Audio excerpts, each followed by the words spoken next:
Welcome back to Face the Nation. I'm Margaret Brennan. We turn now to Marc Short, White House Director of Legislative Affairs, to get the administration's perspective on all that is going on in Washington. Marc, you're a busy man. Let's start on the nominations question. Republicans really can't afford to lose a single vote. You just heard Senator Rand Paul saying he opposes both the nominee to be CIA and the Secretary of State.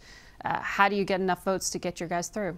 Well, we think we have two incredibly qualified candidates there. Mike Pompeo, as you know, graduated top of his class at West Point, graduated top of his class at Harvard Law School, served our country with distinction in uniform, served our country with distinction in Congress. He's done a phenomenal job at restoring morale at the CIA.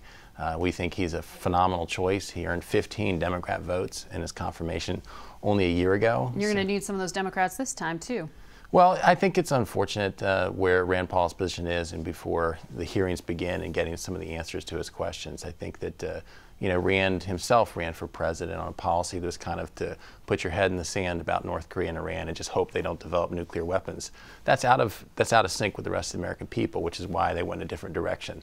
But we think there's enough Democrats to help support our candidates. And I think with Gina Haspel, as you mentioned in your previous interview, 33 years of service in the CIA, station chief in multiple of the most dangerous places in the globe, somebody who has earned the support not just of Republican people who run the CIA, but also Democrat heads, people like Leon Panetta, people like Brennan, people like Clapper, not even though not at the CIA, but in the intelligence community. So she has broad bipartisan support. We think she'll earn the support of many Democrats in her confirmation hearing, too. Will the president agree to allow the CIA to publicly release information, the details of her background that Rand Paul and Angus King say they want to hear more about? I'm sure that we're going to look to provide as much information as necessary without compromising any international secrets. So we're going to want to be cooperative, but again, I think that we have two incredibly qualified candidates. The president's very excited that he's nominated them, and that looks forward to putting them in office as soon as possible. And Margaret, as we face negotiations with North Korea, it's all the more important that this happen expeditiously. It's important that members come together and make sure these confirmations happen quickly in the next coming weeks. But this was a decision the president made, and you're saying you need a Secretary of State. Well, he had one until he fired him. Well, that's true, Margaret, but I think that the reality is that these are negotiations that are now beginning. It's important the president be on the same page with the Secretary of State, who he works with and agrees with on many fronts. And so we think that Congress should work quickly. We're very frustrated at the pace of Congress in many nominations.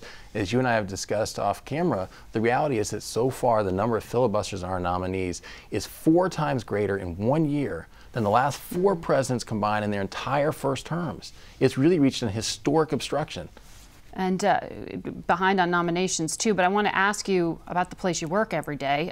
Senator Jeff Flake said Republicans should come out against the president if he starts attacking Robert Mueller, that is a red line. The president's had a lot to say about the special counsel this morning. Are you hearing outcry from Republicans?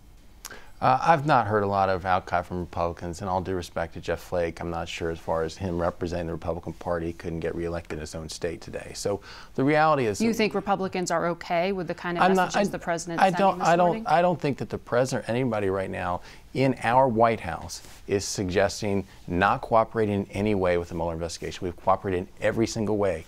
Naturally, the president's attorney called for an end to everyone in the White House has cooperated on this, and what I said is that we have cooperated in every single way, every single paper they've asked for, every single interview. And I think the reality, Margaret, is that yes, there's a growing frustration that after more than a year and millions of dollars spent on this, there remains no evidence of collusion with Russia. The investigation's ongoing. Of course it is. It's ongoing over a year, and it's been ongoing also in both the House and the Senate doing their own independent investigations, where the House has concluded there was no collusion. I think at some point the American people are owed an answer to say, okay, if there was no collusion, how much longer will this drag on? Well, that is why the Justice Department put that special counsel in place, saying that the American people deserve an answer to that question of what Russia's influence was. So in these public statements, isn't the president appearing to discredit or attempt to discredit the outcome of that? I think the president's expressing his frustration, which I think is well warranted and merited. As I said, there has been no evidence whatsoever of collusion. There's been millions and millions of dollars spent at taxpayer expense trying to uncover this. And the reality is that there's two separate issues here. One is Russia interference, Margaret. And if you look at Russia interference, this administration has imposed sanctions. This administration has helped to arm Ukraine with defensive weapons to protect it against Russian aggression. This administration partnered with NATO condemning the most recent murders in Britain by Russia. Right. The president hasn't tweeted about those things today, the previous administration, the previous Obama administration did absolutely nothing as far as combating interference in the elections. So this administration has taken action. As it relates to collusion, there is none. How's morale at the White House? We know the Chief of Staff held a meeting this week to reassure people. Morale on our team is great, Margaret. I think the reality is the legislative team. Where I think the reality is what the American people want to know is, despite the media's coverage of who's up, who's down, what's the latest palace intrigue. The Secretary of State was fired this week. They want to know what the latest palace intrigue. That's not the media. What the American people want to know is, what is unemployment rate? It's the lowest in 17 years. How are jobs doing? Lowest unemployment rate for Hispanic Americans in history. Lowest for African Americans in history.